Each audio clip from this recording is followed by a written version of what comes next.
Hi, Dr. Kelli here, and I am so excited about this particular conversation interview with Jacie, known as Lady Carnivory. I have just really appreciated Jacie's posts and information that she puts out on Instagram for a long time. And we have connected some through direct messaging and over the years. And I just am so excited that we finally got to have a conversation and we recorded it so that you can hear it. But we talked about carnivore, of course, but then we really dug deep into CIRS, which is chronic inflammatory response.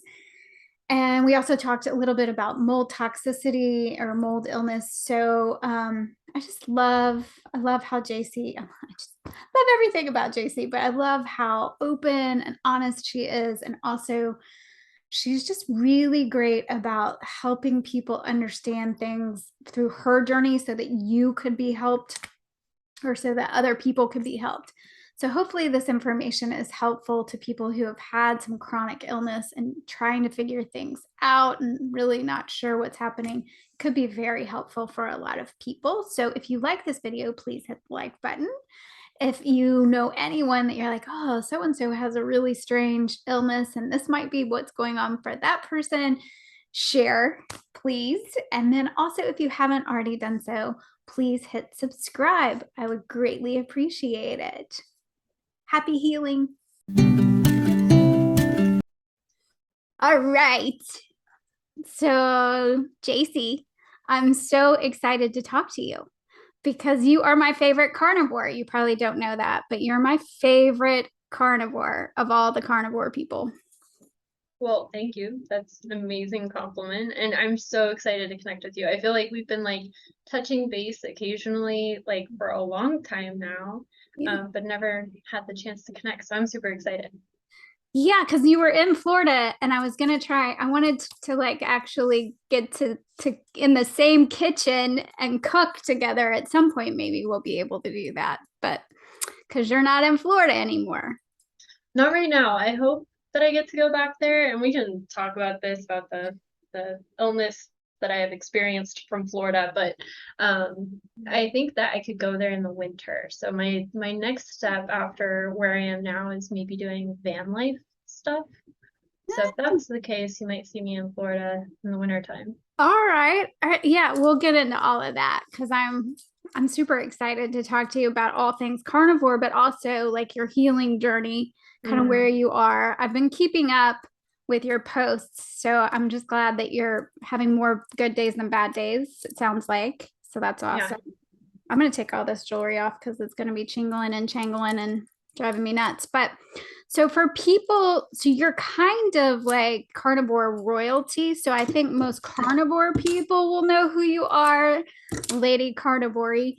But for somebody who lands on this and has no idea, I thought it might be helpful to just talk a little bit about your carnivore journey, sort of what prompted you and where you are now in the carnivore journey. I'll make it quick, but I'll start really far back. So as a kid, I really ate standard American diet. And by the time I was a teenager, I had developed an interest in vegetarianism. I was vegetarian for about 3 years. I was also diagnosed with OCD and developed eating disorders. Eventually, I overcame those. I overcame the eating disorders and then kind of fell back into standard American diet again, and then tried a little bit of everything. I did If It Fits Your Macros for a while. I did paleo. I did low fat right before my coworker told me she was trying this crazy new diet, and I thought she was insane. I was like, "You're gonna kill yourself." She was like, "I'm trying this thing called keto." So I went on PubMed and I was like, I'm gonna prove her wrong. And I started looking up different research papers about keto, and lo and behold, it solves a lot of problems for a lot of people. Right. The one thing I was really interested in was lowered inflammation. I've had joint pain my entire life. I have scoliosis, and I kind of always attributed it to that, but recently I was diagnosed with an autoimmune condition that kind of fits in that picture too. So I tried keto, loved it, but I am a very black and white person. I do really well with rules. And if I was 1 gram over my carbs, I was like, well, throw those out the window. I'm gonna go all the grams over carbs. Yeah. So I found it really, really difficult to like hold the line on keto. So eventually I found out about carnivore through through Sean Baker. And I was like, oh my gosh, this is like keto, but you don't have to worry about the carb macro split. So I won't have those problems. But then when I did carnivore, I just found it was wildly different for me from what keto was. I had resolution of my OCD, which I had been medicated and treated for years. And finally, with carnivore, I felt a lot of those behaviors just dissipate. So I was not expecting that, but that was like the thing that kept me going. I was only going to do carnivore for 30 days, and I'm almost 3 years in. Yeah. Yeah. Because you were January of 2020 Mm-hmm. is when you started carnivore. Yeah. I started May of 2020 and I was just going to do 3 months, just an experiment to see. But when things start improving, it's pretty, amazing. So, Yeah. yeah. And I was going to ask your opinion about mental health and carnivore and kind of what you see not only in yourself but other people, how you think carnivore works and for mental health, I guess. Yeah, I think before I started carnivore, I just had no idea the mental health impact it would have on me. I would say with keto, I noticed less brain fog, and I think that's a pretty normal thing that a lot of people experience with keto. But with carnivore, it was just different for me. So my OCD manifested as like just really obsessive thoughts about very doomsday stuff. Uh-huh. And then my behaviors manifested as checking things. So I would have to like check that the door was locked or my family would die. And I think when people hear about OCD, they think, oh, I like it when my coffee cup matches my shirt. And it, like, to me, that's annoying because it really diminishes the impact that carnivore had on my life in curing my OCD. I couldn't leave my house sometimes. I would just have to go back and keep checking the door was locked. And yes, logically, I knew that the door was locked. Otherwise, I wouldn't have walked away from the door. But that doesn't matter when you are suffering with mental illness. You are a slave to it. So for me to be able to say that I no longer suffer with those symptoms, that I can leave my house and just check that the door is locked like a normal human being, is an incredible thing. So I really think for me, it was a night and day difference. It was a gradual thing for me. Mm-hmm. So I think this is a hard thing for a lot of people, is there are certain things on carnivore that improve Mm-hmm. right away. And then there are other things that take time. And for me, the mental health aspects and the like sexual health aspects took the most amount of time. Right. And so where are you now? Almost 3 years in. Hmm. How, yeah, I know you're still, because you've got autoimmune stuff, so you're still Yeah. healing, you're still working on it, but do you feel like you're gonna stay carnivore for ever and ever? Who knows? Yeah, I think I will. That's a hard one. And I don't necessarily think everyone has to be carnivore forever. I think the diet that is best for an individual is whatever one makes them feel their best that they can adhere to, right? Actually doing the diet is the hardest part. So for me at this point, carnivore isn't difficult. So I don't see any reason to not eat carnivore. But I know that other people have different aspects in their life that they're trying to accommodate. Like, I don't know if my approach would be different if I had kids or a different social life or something like that. I just want to validate, people who don't want to be carnivore their entire life or don't feel like they can. It's like, just do your best. Right, right, That's all we can do. right, right. So you're feeling pretty good most of the time now, or you're still struggling like Well, it's the CIRS? We'll get to yeah. talking about CIRS.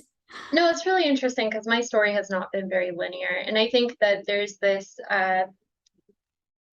narrative in carnivore that if you go carnivore, you're going to feel like a unicorn. It's going to fix everything. And it's going to fix a lot. And I always call carnivore living on easy mode. It's like taking away all those like little nuisances in your life that you just don't have to deal with anymore, like dandruff or canker sores. I have a whole list on my phone of like random things that carnivore has solved for me.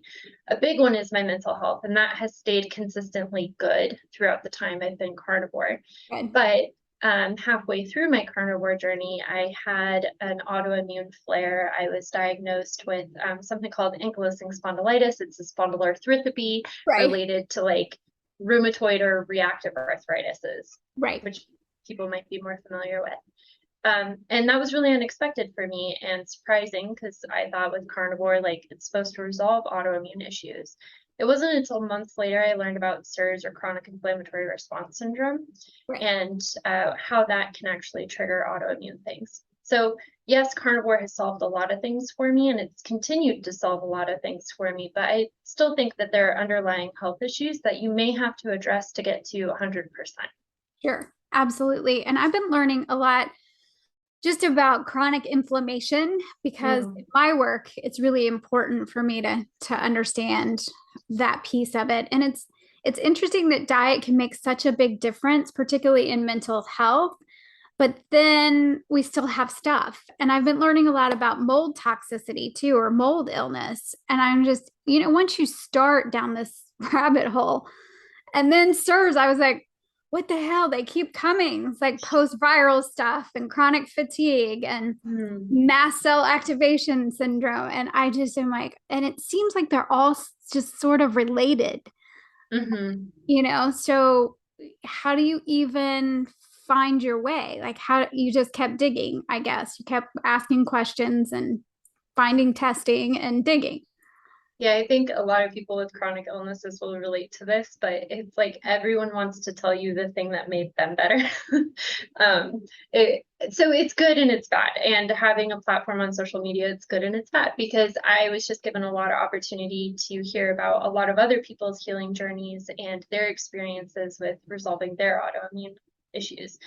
So it was a lot of different rabbit holes. And eventually, I actually found out about CIRS from Nutrition with Judy. She's a nutritionist kind of in the carnivore space. I'm sure your viewers know that. Well, I don't know if mine do. I know who she is, obviously. Okay. Yeah. She's amazing. And she reached out to me and she was like, I think you might have this. And at first I kind of blew her off, which just in hindsight, I'm like, hitting myself in the head for that, but she was like, I think you might have CIRS and it's chronic inflammatory response syndrome. It happens when somebody who has a genetic predisposition to being really bad at eliminating biotoxins encounters that biotoxin. So I ended up doing the testing and getting the genetic haplotypes that identifies my biotoxins and the corresponding inflammatory blood work, and lo and behold, I have CIRS. Okay, back up just a second with the hereditary part. What is that testing? Yeah, it's called haplotype testing. It's genetic haplotypes. And all it does is it identifies the genes that are turned on for you that make you susceptible to different biotoxins. So there's I think they test for 12 different ones. And depending on which ones you have will kind of help you identify what you might be sensitive to. I feel like that would be super helpful for most people. Or a lot of people with chronic illness because biotoxins are huge. So did you have to go through a practitioner? Did you go through Judy to get that, or can you order that? So I went through Judy. You can order it. I'll have to give you the link after because I don't remember the name of the site, but there's you can order your own testing. I really liked going through Judy because she writes out an explanation with the blood work. Otherwise, you have to interpret your own. So it's just like your own comfort level there. Yeah, no, I would, yeah, unless it's really descriptive of what the biotoxins are. But even, doing GI maps and stuff, like all the different microbes and bacteria. I mean, just, yeah, it's helpful if you have somebody who knows. You can especially with genetic stuff. Yeah, it's just it'll be like HLA-B and then it'll list 27 numbers and you're just like, this is a different language. I have no idea what this means. Yeah, and the little bit of genetic testing I've done, then you start Googling things and then you get freaked out because some of it's really bad. And I had to keep reminding myself, because it was like this failure to thrive with this particular genetic thing. And I was like, okay, I lived. I'm 51. I have to keep reminding myself it's okay. I was like, I don't know if this is really helpful, but it sounds like what you have done was really helpful because then you can identify the biotoxins that are causing the problem in the first place. And I love that. Yeah. Yeah. Which was mold for you, right? Oh, no, I have the really fun one. It's multi-susceptible. So basically I can have any of the biotoxins, but I'm pretty sure it was mold because I started getting my autoimmune stuff after I moved to Florida. I was living with my mom, and when they actually moved houses, so I was out of her house at that point in Colorado, I think, dealing with my autoimmune stuff. And she actually moved houses, and when they moved, they discovered a bunch of mold in the old house. But Aha. their current house is from the 1920s. And after I left there and came back to Colorado, it was like I felt so much better. So I was like, oh man, I feel bad, but I don't think I can live in Florida. It's such a damp state. I just don't feel like you can remediate mold, and that is an opportunity for a lot of people. But like at what point do you just say, you know what, this state is not for me? Right, which makes me sad because I'm in Florida and but I have a kid in Boulder, so I'm in Denver all the time. Well, not all the time, but I was more last year. But I can come to Denver, so that's okay. But the fact that you're feeling better, and I just feel like environment is so important. And with something like most people don't realize that their food is connected to their mood, and they Mm, don't really realize how important the environment is. So hmm. find where you feel the best and you can be in sync. I think that's great, even if it's, really far away from. But I also kind of, don't you have a partner person in, are you in a relationship? I can't remember. I am, but they're in the UK. That's what I was like, in Europe, right? So Yeah. yeah, I was like, I don't know if we're talking about that, if we need to edit that out. But yeah, so I was like, well, who knows? You could go to the UK. You think you would feel better in the UK? Well, it's interesting you ask. We were actually talking about this recently. I'm going to Spain soon on a work trip and then jumping over to the UK for a couple weeks to spend some time with him. It's going to be a really good test to see if his environment impacts me at all. One really weird thing about recovering from CIRS or mold illness specifically is if you go into a space that has mold in it after you've started healing, you can tell immediately. And this was so weird for me. I kind of mentioned before that I've been exploring van life. And so I actually went and looked at campers, and I walked into one and I was like, ooh, I should not be in here. And it was just like a spidey sense. Like you get a superhero power of like being like, this building is moldy. So I'm pretty confident I'll be able to go into a space and be like, okay, this is workable for me or not. Got it. Yeah, it's kind of like the canary, right? I feel like some of us, I've said that for my whole life. I'm just one of those people. I'm super sensitive. So I can walk into a place and I can say, yeah, this place, this building is sick. Everybody back out of here. But yeah, I can imagine the binders. How are you doing? You're on the binders now, right? Mhm. 'Cause that's part of the process. So first you have to prepare yourself. First you have to figure out what's going on and do all the testing. Mhm. You go, okay, we think this is what's going on. Then you got to prepare the body with probably lipids, right? High fat, Yep. fish oil, high dose fish oil. Okay. And then you can start the binders.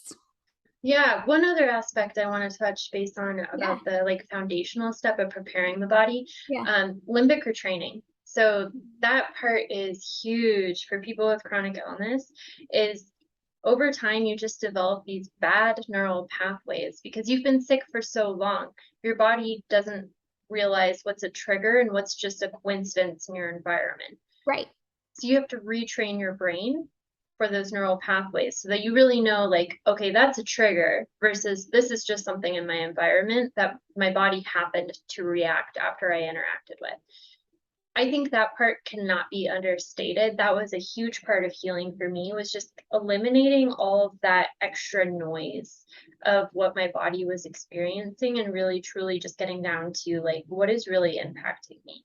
Um, you talked about MCAs a little bit earlier, which is mast cell reactions, Yes. and that's one of those things where eventually what happens is typically it's a trigger that causes the mast cell activation, Right. but eventually just being sick all the time, you can develop inappropriate triggers. So because you had a mast cell activation one time after you heard a bird chirping out your window, like Mhm. eventually the bird chirping could cause the mast cell activation. So you have to eliminate all of that extra noise. And I think that's another powerful aspect of the carnivore diet too, is it is an elimination diet. So you're eliminating the extra triggers, you're both in your environment and from your food source. I think both of those things are super powerful before going on the binders. Did you do other things like the hoppers? neural, I can't remember. I've been reading way too much stuff and it's all like swimming in my head. But I know that there are other ways to help the nervous system, to relax, to reset the nervous system. And then also, I mean, I've been into, trauma counseling forever, and we work with neural pathways and creating new neural pathways, but you've got to calm the body down. Yeah, so there's a bunch of different ways you can do limbic retraining, and it's kind of like diet. The best one for you is going to be the one you can stick to. So I dabbled in DNRS, and then I read a book. Have you read The Body Keeps the Score? Of course. Yeah.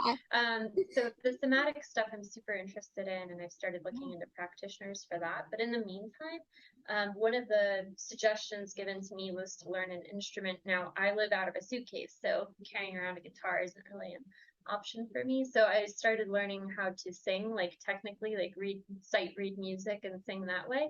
And that's been both enjoyable for me and helping with the limbic retraining. So I've really been enjoying that. But my point in saying that is, like, you don't have to go really traditional routes with that. It's just whatever works for you and your body.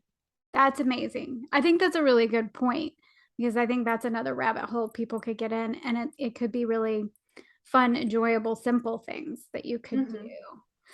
Yeah. Okay. So you're on the binders. So once you get your body prepared, I mean, is there a time frame when you feel like you can handle it, or do you have to have numbers that go down? Like, what happens? I mean, you could do a lipid panel. I think anyone coming from like keto carnivore is probably already pretty well set. I did it for 4 weeks before I started the binder. But the other thing with the binder is they're really hard on your body, especially when you're first gearing onto them.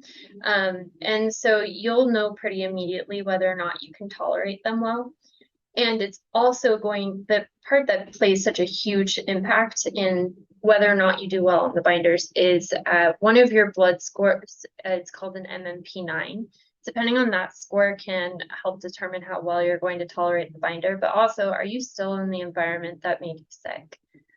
That part is so big, it can't be understated, and it sucks. And I recognize that it sucks because, like, for a lot of people, I was couch hopping, so I could just leave. But like, if you own your home and your home is making you sick, like that, there's no other way to put it. It just sucks. But there's hope. Like, hope. You found what's making you sick, and you can take action steps, and it doesn't have to be all at once. I always say that's a pro and con of CIRS treatment is it takes a really long time. So you have a lot of time to take the steps and to kind of save up for the next step. And it's just one step at a time. It's not the whole protocol at a time. You don't have to rush through it. You can really take your time with it and just appreciate the process, I guess. Yes. Yeah. And I think it popped back in my head that you ignored Judy for a bit. Like you were I just think that's just interesting to me. I think that we get used to being sick, those of us with chronic illness, and there's almost a little resistance. And at first, at least, to say, no, I don't know. Like, that's not what's wrong with me, or I don't know if not that you don't want to get better, but I think that can happen in the whole process where you can feel a little bit of resistance, and just to be okay with that, because it is a process to say, I'll step when I feel like I can take the next step. And the opportunities usually keep presenting themselves. So, and when they're meant to, the first time I was supposed to go on the binders, I went to the pharmacy and they said they didn't have it, even though, the app said it had. And I was like, I was finally there. I was finally going to take the first step. I was finally going to start healing. And then all of a sudden that hope was taken away from me. And I had like an emotional breakdown in the middle of Walgreens. Oh, I bet. My poor mom. But if I had gotten the meds that day, it would have been $250. The next day, the meds were available. They were only, I think, $75. And it was like, oh, so everything just happens for a reason then. Okay. Right. But in the moment, it's feeling like, yeah. All right. So the binders are working for you. And there are different kinds of binders. So somebody needs to really research, find a good practitioner. And if one binder doesn't work, I think there are some other options, right? Yeah, so the important thing here is there's traditional detox binders for like heavy metals and other toxins like charcoal, clay. Those are the ones we're familiar with. The problem with those specifically for biotoxins is that they're the wrong charge. So biotoxins are negatively charged and those traditional binders are negatively charged. So they don't actually help you eliminate. Unfortunately, the two binders that are traditional, well, normally used, I should say, for CIRS they're called Welchol, and the generic is colesevelam, and then the other one is cholestyramine. Welchol is gentler, but it's less effective. It has 25% less uh, receptor sites to actually bind the biotoxin, but it is gentler. So I'm actually on the Welchol. It's gentler. I've been on it for about 2.5 months now, and I feel pretty good. I've tolerated it really well. But if you want to expedite your healing, you could always go up to the cholestyramine. And then if you don't tolerate either of those, first of all, I would look at your environment because it's very likely you're still being exposed to mold is why you're not tolerating them well. But there are supplements you can take too, and those should be recommended by your CIRS provider. Got it. Yeah, but you're not taking the supplements too. Like you're just doing one. Are you taking supplements at all to just help with feeling better in general? Nothing to do with like binders or anything. Well, both of so I take fish oil, which is for the lipid replacement. Both of the binders are old school cholesterol medications. And when I say that, people are always like, "Oh my gosh, statins!" Because statins are so bad in my community, at least. Yes. But they're not statins. They're actually bile acid sequestrants. They're old school cholesterol meds. They're not statins, but they do strip your fat or your cells of fat, I should say. So it's important that you are getting a high ratio of omega-3s. So I'm taking fish oil, and I keep looking to the side because I have it right here. And the other one that I'm taking is electrolytes. So a very interesting thing about CIRS is one of the downstream effects is it messes with your antidiuretic hormone, which makes it really hard for you to regulate electrolytes. One weird symptom of CIRS is you get static shocks. I would be in the same environment as my family, and like I could touch things and it felt like someone was stabbing me with electricity, and they'd be like, "Okay, no one else is getting shocked. What's wrong with you?" And it's because of the electrolyte imbalance that CIRS causes. Oh, that's really interesting. Yeah. I didn't know that. Really? Yeah. And so you were having joint pain, but what other things were you having where you were feeling like something's wrong? I got to figure this out. That might be helpful for people. Yeah.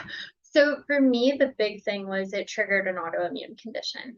So I actually was diagnosed with autoimmune condition before I was diagnosed with CIRS. So I think if you have an autoimmune condition, this is something you could look into. Before I found out about CIRS, I was looking at going on biologics, and anyone who I think has autoimmune has probably heard of that, been threatened for needing those. But beyond my autoimmune condition, the big thing with CIRS is you just don't feel like you have your brain. I always call it like, it feels like I'm thinking through mud or like through molasses. It's like brain fog, but it's almost brain slowness. You can have trouble with word recall. A lot of people have chronic fatigue, muscle soreness, ice pick pains, weird joint pain, headaches, blurred vision. I mean, the list, it's multi-symptom, multi-system. So like just, there's so many symptoms, and people will be like, "Okay, but I have all of those."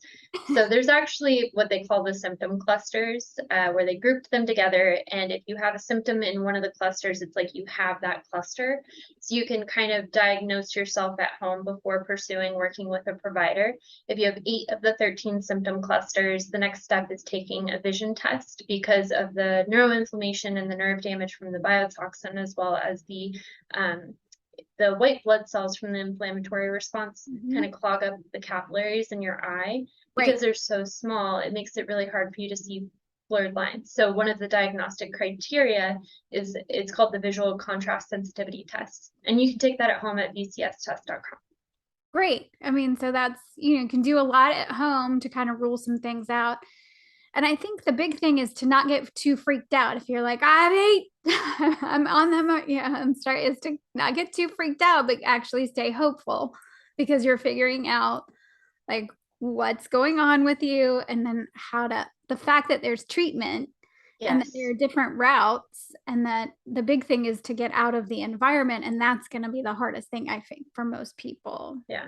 So You know what, Kelly, it's funny that you say that, because for me, like before I found out about CIRS, I was walking with a cane. I would wake up in the middle of the night just like in pain, and I thought I was going to have to be in pain the rest of my life. So when I found out about CIRS, I was like, oh my gosh, this is hope. Like this is hope for actual healing. This isn't biologics that's just going to cover it up and slow down the progression of my autoimmune condition. This is something that could heal me. And that's always like my message with CIRS is like, this is a hope for healing that so many of us thought we never could have. and that, I mean, that's just amazing. So I think that's, and you have a group, right? Do you help? Tell me about the group. So who comes to the group? People who think they have it, people who are already diagnosed. It really runs the gamut. So it's called the CIRS group. It's just at the cirsgroup.com. And the reason we created it is I was actually diagnosed at the same time as a really good friend. And so we had each other to go through this entire process together. And because with CIRS, it's like you're thinking through mud. It's a lot of technical information, and all of the info out there is like geared towards practitioners, which is great. I want more practitioners to know about it. But like as a layman, it's very difficult to digest, and it feels like you're digesting it with an arm tied behind your back because you have CIRS. So we thought, we have to go through this treatment, but we don't have to go through this treatment alone. And so that's why we created the CIRS group, was we really wanted to create that opportunity for other people to have that connection and that support system and just be able to bounce ideas off of each other. We do monthly calls, and those are my favorite part of the CIRS group, because people will be like, my practitioner said this, what did yours say? And it's just, we have that group resource of knowledge that we wouldn't otherwise be able to draw upon. Yeah. And how is it getting practitioners? I mean, how many people are actually are the people in the United States, or is it better in the UK or in other places in Europe? Or From what I've heard from people who are looking for practitioners, it's yeah. really difficult to find one outside of the US. If you go to survivingmold.com, you can Yeah. find what are called Shoemaker certified practitioners. So Yeah. Shoemaker actually discovered CIRS and then did a bunch of clinical studies about it. Oh, So yeah. he's kind of like the source of truth for how to treat it. So you can actually go to their website to find a CIRS practitioner, and all of them, as part of like their graduation ceremony from the protocol, they have to write an essay about their treatment philosophy. So it's really cool because you can kind of connect with them that way. And then what I did was I just called 5 or 6 of them that I thought I connected with through the essays. And then I used to work in healthcare, so I kind of cheated a little bit. But I always find if you vibe well with the front office staff, like they're happy, which means their practitioner probably treats them well, which means they probably treat their patients well. And then 2, it's like you're going to be interacting with the front staff probably more often than you interact with the practitioner. So you want that to be a good experience. But those would be my top tips for finding a good one. Those are good tips of finding a doctor, period. Like if the front staff is, and if it's too, because you can hardly get to a doctor anyway. So you're going to be dealing with the staff. And so that just makes a lot of sense. Yeah, okay, but that's hopeful. And can you do the treatment, or can you see people via Zoom, or does it have to, because I would think they don't need to physically be in the room with you. Nope, they don't. So you can do the VCS test at home, and that will be part of the progression of the protocols. You have to pass the VCS in order to go past the binder step. There is a caveat there. I recently found out I have cataracts in my eye as a result of my autoimmune condition, so I'll never be able to pass the VCS test. So we're gonna just go off my blood work. So aside from the blood work and having to go into something like a lab or equivalent to get the blood work, you actually don't need any like physical interaction for the treatment. Okay, that's great. So Yeah. that's also helpful for people who live in some remote area or whatever. Yeah. Okay. Okay. So that's good. And what else would be helpful for people to know? Because this is a lot. So there's a group, there's ways to get practitioners, there's hope. All of that sounds great. Is there anything we're missing? I think the biggest thing is like one step at a time. If you go down the CIRS rabbit hole, you're going to be like there's so much information out there and it's so technical, it sounds fake. That's why I brushed Judy off. I was like, this isn't real. It's like they're gaslighting you with big words. But if you can take it one step at a time and really look to resources that digest the information in a way for patients, patient-directed content, I think those are really great places to start. I'll kind of push my group a little bit. If you go to the CIRS group on Instagram, I've created a lot of graphics that kind of assimilate that information into simpler forms for people so they can get that foundational knowledge before perhaps hearing from their CIRS practitioner or something like that. But just being as informed as you can be, but also really see this as a beacon of hope. I mentioned that previously I was walking with a cane, and I'm not doing that anymore. I never thought I'd be able to lift weights again or run again. And those are things that I'm now starting to incorporate slowly because I have a history of overdoing it. But getting back into that, and if you have chronic illness and you've kind of come to this conclusion that this is your life now, like, it doesn't have to be. Yeah.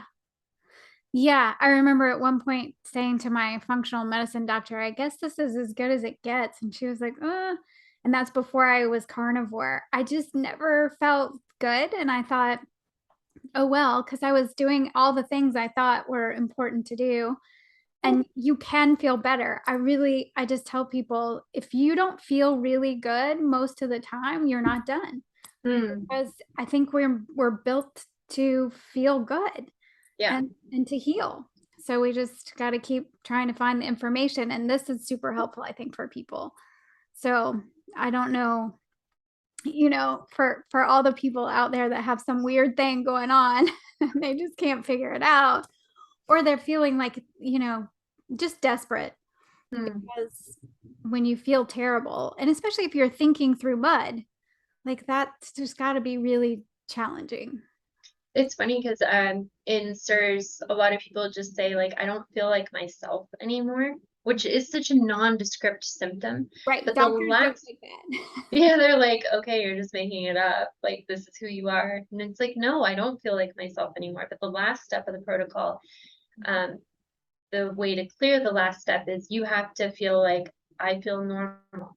And I just think that's so powerful. Like, your normal should be feeling 1,000,000% all the time. Yeah. Yeah. And I feel like that's was kind of the frustrating thing about carnivore, because most of the time I feel really, really good. My energy is so much better. And I keep finding things that are healing, and it's awesome. So when I don't feel good, I am really upset about that. This is, it's just, it feels, I know it's going to get better though, which is good. But I have days that are really, really hard. And I wish that wasn't true. I wish that carnivore and all the things that we do can help. I mean, it does help, but would fix it all. And I think that there must be a reason. Like, there's a reason that you have this, and now you're able to help tons of people, maybe. I don't know. But it feels like there's a reason that I haven't solved all of my health problems. You're going to find something out, and you're going to be able to share it with other people, and they're going to get to know about it. That's the hope, right? 1,000,000%. And this, at the same time, I'm tired of headaches. I get every kind of headache you can have, debilitating headaches, and I'm really tired of them. Yeah, no, I fully feel you there. I feel like the more good days I have, the less I tolerate the bad ones. I'm like, I am so done with this. Like, I'm so done with this. Nope. Yeah. Yeah. Because I didn't know you could feel this good. So when you feel kind of yucky all the time, you just kind of don't know. But when you feel great, then when you don't, it's real disappointment. So life is lived in the contrast. I know, I know. But living it is another thing. So how did you come up with Lady Carnivory? It was, so when I first started Carnivore, I was really active in internet forums, and someone had posted, like, their girlfriend had this amazing success on Carnivore, but she stopped because she didn't feel like it was very feminine. And I was like, oh no, girlfriend, like that is not okay. So my goal was to make like the girliest carnivore account and just really prove that carnivore isn't gender specific. It can be feminine, and I would argue that it makes me more feminine. I mean, both in like physical aesthetic ways. My hair grows longer, my nails grow longer, my teeth are whiter, like all the like girly things, but also like it just makes me a calmer, more content person, and I feel like I can really connect with that feminine energy better now that I'm carnivore. I agree 100% on that one. And I love how open and honest you are. I always like love hearing where you are. I'm like, oh, let me see what's going on. And because it's real, it's often raw, which I love. But I haven't made slutty eggs yet because I know it's terrible, but I can't eat eggs yet. I'm hoping at one point I'll be able to eat I eggs. want that for you. But I did make tallow. I had already looked up how to make tallow balm lotion, and I just hadn't done it. And then I saw you make it, and I was like, all right, I got this. I can do this. So I always love to see you doing things in the kitchen and all of that. It's fun. Yeah, I love that as like a creative outlet. Just making like crazy recipes. They're all carnivore, but also when I made the tallow bomb, that was with my friend Daisy, and just being Yeah. able to connect with people in the carnivore community and see how like carnivore can manifest outside of a diet, like for Daisy and making the tallow bomb for her skin, or I did a fitness competition and just Mhm. getting your health back and then wanting to be more physically active, I think is a huge benefit of carnivore. So I think there's a lot of like carnivore adjacent topics that I'm super interested in, and I just want to explore more. Yeah. Well, you're also super creative. Like the carnivore cake that you made, I'm not that talented. I'm just cooking my steak in my air fryer, really simple. And I'm happy to share with people how I cook and what I do, but I'm not as good at that as you are, and certainly not as creative. Your stuff is just so fun. I feel like 99% of the time I'm just like throwing ground beef in a pan and eating it. And I think that's a benefit of carnivore, right? It's like it's so easy to eat. You barely have to cook. It's such simple meal prep. There's like no food waste, all good things. But Yeah. occasionally I do like to just be really Fancy it up. extra. Yeah, but I love that. I think it's so fun to watch you do that.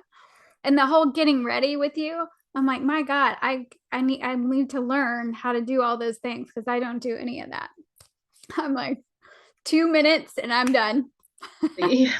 I am very big on like that like maximum effect thing. Like what's the least I can do for the maximum effect? That's it. I call it minimum effective dose, and typically it's used to describe like what's the least amount of medication you have to take to make an impact. But that's how I live my life. I'm like, okay, what is the least? I'm super lazy, and I'm just like, what is the least I have to do to like achieve what my goal is? That's basically my life motto. I did not know that about you. That's funny. Yeah. So, what nourishes you besides a lot of meat and eggs? What else do you find nourishing these days? Oh man, learning to sing, like Yeah. technically sing has been really cool. And I didn't think I was bad before, but now that I'm like learning all these little technical details, I'm like, oh man, I just need to apologize to my neighbors and friends and family. I'm sure it wasn't that bad, but that's been really like soul nourishing for me lately. I love dogs. Yes. Um, Yeah. so seeing dogs, seeing pictures of dogs, seeing videos of dogs, like it really doesn't matter. I just really love dogs. And then spending time outside has been amazing for me. I think especially for people with biotoxin illnesses, it's like Yeah. this really awful feedback loop of you feel bad, so you don't want to go outside, but then that your inside environment is making you sick, so then you just feel progressively worse. And that's really what was happening to me when I was in Florida. And so being back in Colorado and like having the windows open and going for lots of walks. And the only thing stopping me from that in Florida was the humidity. Oh my gosh, I was not expecting that. And how are the bugs that big? Like, how is that allowed? Those things are huge there. Yeah. Yeah. You get used to that stuff though. But I was thinking when you're talking earlier about CIRS, like because the reason the binders that don't work are negatively charged. And I was thinking, well, earthing might be great, but that actually helps. I'm not sure I mean, it wouldn't hurt probably, but that actually helps us return to neutral. So I don't know if that's helping with CIRS necessarily, but it's probably helping with your mental health just to be outside and barefoot if you can be barefoot. That's of course my big thing. Yeah, I think, we evolved outside. Yes. So Yeah. regardless of the function behind it, we're probably meant to spend more time outdoors than we do. Right. So I think that's always a net positive. If you can get outside, definitely do. Well, yeah. Yeah, I'm looking into all that research now. So I'll probably be posting more about that. I'm not as much of a poster as you are, but I'm trying to get more information out there because what makes my heart happy is to help other people. So I like to learn things and find it helpful, then go share it with other people. That makes my heart very happy. So talking to you about things that are helpful and then putting it out there so that other people can find it and say, oh my gosh, maybe this is something I need to look into. I think that's super helpful. Yeah, and I think that's why we connect too, is we have that same passion of wanting to share our experiences to help others. Yeah. But I also just like your personality. I like the way you phrase things. I was like, you were doing that through mud, like your brain wasn't able to. I mean, that's impressive. Thank you. Like looking back, I'm like, how did I think? My brain was broken. Right. Actually, yeah, because I mean, I could look back too, but I've always really been resonated with what you put out there. It's always like right on my same wavelength. So, Well, I appreciate that because I really respect you as like someone who you share information, but it's never to um, cajole someone into your belief system or to like sell a product, anything like that. It's just like you truly just want to help people. So I appreciate you saying that. yeah. Yeah. I appreciate you saying that because I've been really reluctant to do any like affiliations or anything like that. But I've recently started only if I really think something is super helpful and I was using other people's coupons. So then I'm like, might as well get my own coupon and share that one out there. But I'm really careful about that too, because I don't ever want people to feel like I'm trying to sell something to them or whatever. I'm just People right? can tell. People can tell. People can tell when you are being true to yourself and like, is Yeah, this a product that I use and I love? And people can tell when you're like, here's the code, buy this stuff, pay me. I, Like, there's a difference. People can feel it. I know. Well, I hope so, because you never want to be that person. But Mm. yeah, so I really appreciate all that you do, and I'm so grateful that you took the time to like talk to me. I want you to be closer, but I will come to Denver. So, but it sounds like you travel for work. I know Yeah. you're a real person with a regular job and a partner in the UK, so you've got things to do. Yes, we will connect. I don't know where or when, but it'll happen. Yeah, we could do. Well, I keep saying I'm going to go to a meetup, and I haven't been to a meetup yet. So, I'm doing one in here in Colorado mid-October. I know that's not helpful, but yeah, that's pretty quick. Probably have to one a little bit further out, but yeah. well, I'm gonna be here for a while, so we should figure Oh, something out. I'm glad that it's helpful to you. That Denver is helpful to you. Yeah, I've always really liked it here. I wish it wasn't quite so expensive to live here. Like, oh, it's painful, but it's also amazing. So, Yeah. And do your dogs like it? Do you still oh have? my gosh. Yeah, so my dogs love it here. We spend a lot of time taking walks. Where I live, we are right by what's called the Highline Canal. And it's just basically this huge canal, kind of across all of Littleton, and some of Denver. And so you can just like walk for miles. And it's really pretty right now because the leaves are starting to change. Yeah, I know. I kind of miss that. Well, yeah, the fall, but I You have don't the beach. You have I the do have beach. the beach, and I don't like, I like the snow, but wouldn't want to live in the snow. So that Yeah, I'm sure I won't be singing the praises of Denver come February. we'll see. Yeah, we'll see. So I think I don't have any more questions. I'm just trying to think if there's anything since I have you. Should I ask anything else? But I think we've covered a lot of it. Yeah. I'm super grateful for your time. Well, thank you for having me on. I always appreciate any chance I have to share about CIRS. I feel like if I hadn't heard about it, where would I be now? You know, like would I be on With a cane. biologics? I would be walking with a cane. My brain would still be in mud. Oh So no. thank you. No, thank you. Yeah.